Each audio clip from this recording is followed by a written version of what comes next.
कमर हिलेलक डीजे वाला छौरा संगे खूबे मुस्कैलक कालुए देखलिए छौरी कमर हिलेलक डीजे वाला छौरा संगे खूबे मुस्कैलक हाँ होते भोरहरिया हाहाकार भ गेलै छौरी डीजे वाला केलक फरार भ गेलै छौरी डीजे वाला केलक फरार भ गेलै छौरी डीजे वाला केलक फरार भ गेलै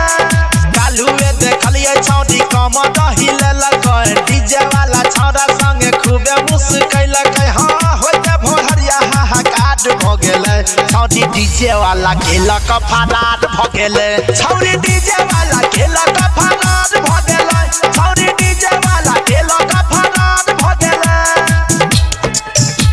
फरार भ गेलै फरार भ गेलै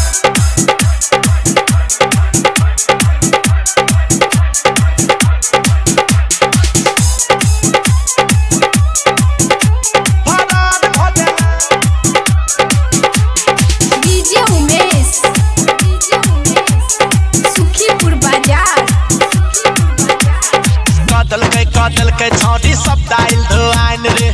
रहल जवानी के छाले ओकरा उछाइन रे जवानी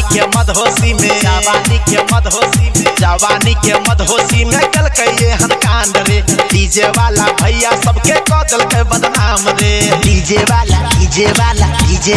हाँ हाँ नहीं जानी कोना नैना चाँद भ गेलै छौरी डीजे वाला केलक फरार भ गेलै छौरी डीजे वाला केलक फरार भ गेलै छौरी डीजे वाला केलक फरार भ गेलै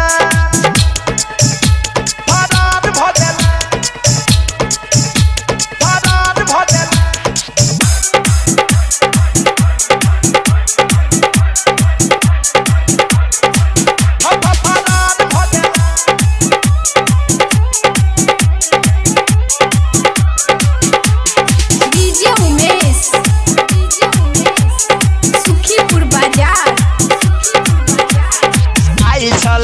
खातिर छौरी भोजपुरिया सिरा जिला के छलै डीजे वाला भैया नहीं जानल के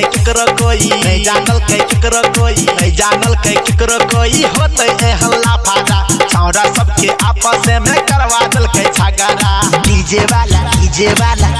वाला हाँ हाँ सिरा जिला में हाहाकार भ गेलै छौरी डीजे वाला केलक फरार भ गेलै छौरी डीजे वाला केलक फरार